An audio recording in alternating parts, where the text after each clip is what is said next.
Page 75. This is the 5-finger chord patterns in minor. Don't get too confused on this because it all just makes sense. It's the same stuff we've been doing. We're dealing with triads. Remember, a triad's a 3-note chord. C major, start on the C, it's every other note. C major has white keys, so it's every other white key. That's all. And the minor, the middle note, goes down a half step. Okay? So it's that.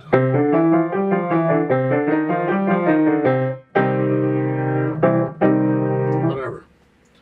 Well, another way of looking at this is to look at the intervals, because this again works in any key. A triad is based on 2/3, an interval of a third twice stacked. So this is a third, and that's a third together. And in a major triad, the bottom third is a major third, and the top is a minor third. Remember, a major third is 4 half steps. 1, 2, 3, 4. A minor third is 3 half steps. Simple as that. So for a minor triad, you simply flip the thirds. Instead of major minor, it's going to be minor major. So now it's here. So now it's a minor third and a major third. And that works in any key too. It's just another way of looking at it. That's all it is. That's all. And all this stuff they're doing here on page 75, this one here, you should go up all the keys here. Here. You're going to do the minor ones here.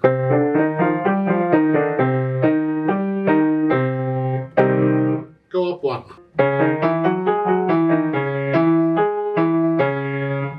Again, I see every when I'm in this position, every finger just goes up a half step.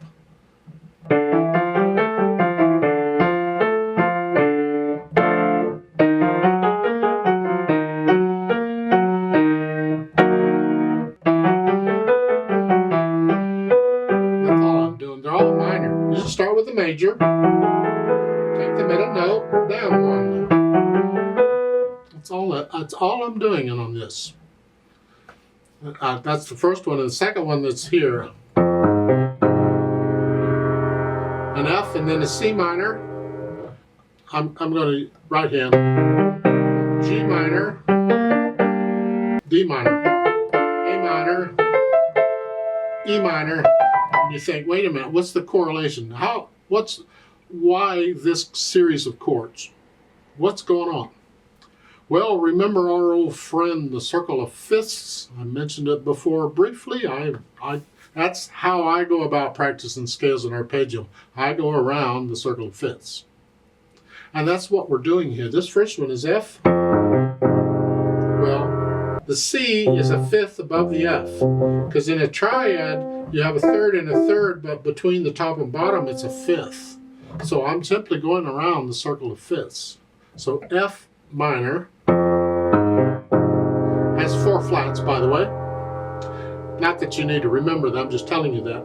Because in the circle of fifths, now the fifth of that is here, that would be C minor. C minor has 3 flats. We went from 4 flats to 3 flats. So next one is G minor, that's a fifth up. G minor has 2 flats. We're taking a flat away. Go up here, D minor. D minor has 1 flat. It's not in the chord, but it's a B flat. And then fifth up, that would be an A.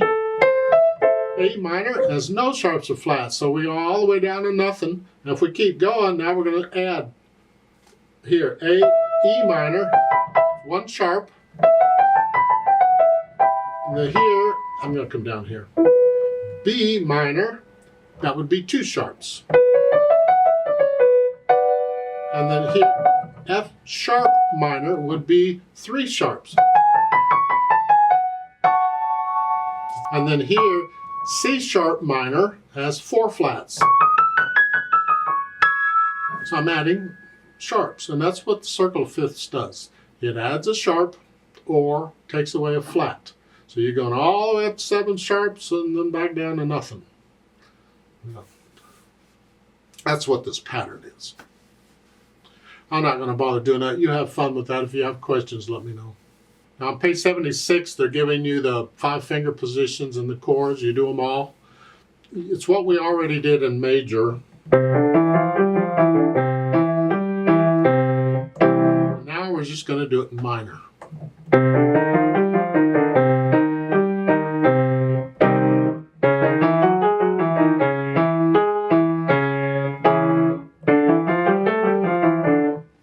Whatever. If you're not sure what the notes are, follow the whole step, half step pattern.